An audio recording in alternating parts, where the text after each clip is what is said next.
Aid groups have warned of a potential humanitarian disaster as Bangladesh's Rohingya refugee camps confirmed its first coronavirus case. Authorities said that 2 people, including a Rohingya refugee, have tested positive for the coronavirus. The other patient is a local who stays outside the camp in Cox's Bazar. Nearly 2,000 refugees are now being isolated.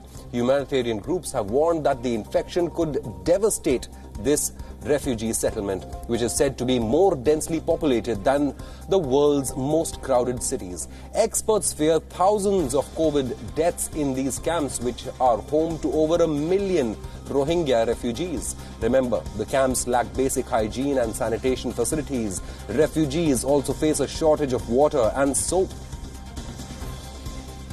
Bangladesh's health system is already struggling to combat the coronavirus. The country has only an estimated 2,000 ventilators in a population of 160 million people. The country has nearly 19,000 coronavirus cases and 283 people have died in the country so far.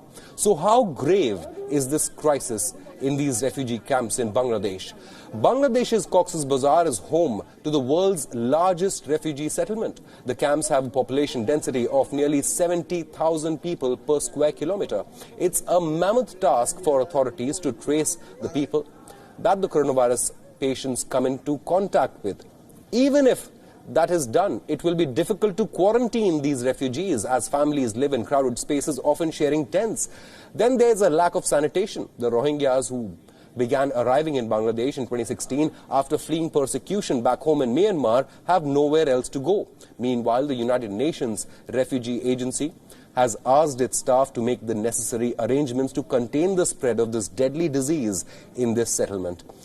With about 40,000 plus people per square kilometers living in plastic shacks side by side, the 34 camps have more than 40 times Bangladesh's average population density. So it's a humongous challenge for Bangladesh to control the outbreak if it is not contained early on.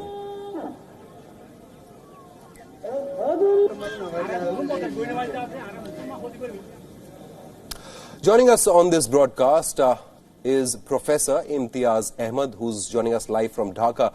Professor Imtiaz, just, it's a humongous task for Bangladeshi authorities because if they do not contain this outbreak early on, then it could really get out of hand, isn't it? Yes, it could. But the very first week, way back in March, authorities were absolutely concerned from that very first week. So over the weeks, I think they have a plan. A special hospital has been made.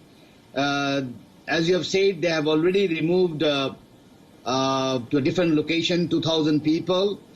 So they have been working on this. It's not like that. Yes, it is still a challenge.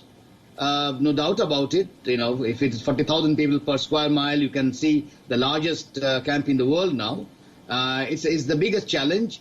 But so far, since it's limited to 1 plus 1, and the authorities have already moved in, so we just have to, keep looking at it and keep our fingers crossed.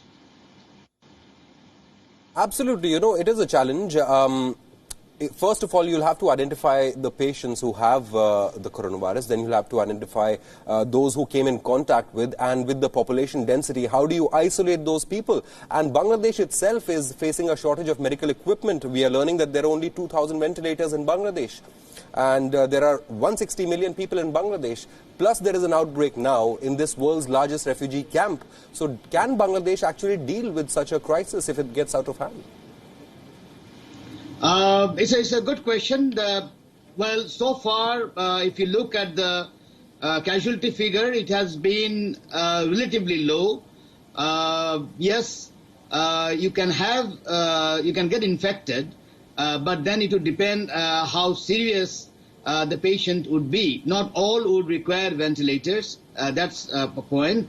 So we are hoping that those who will be, there will be more infections probably, that it will not be of a severe case.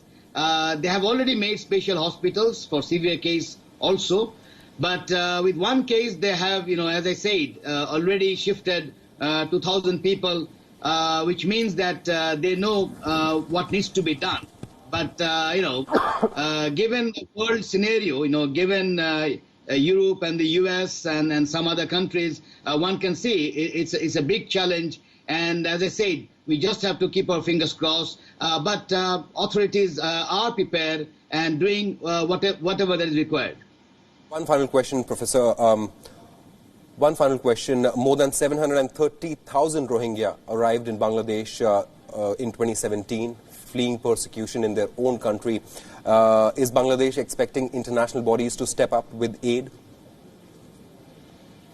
Well, they ought to, in fact. There is no reason they shouldn't. But it's not only the aid that's going to, resolve this issue or you can contain the plight that they are going through.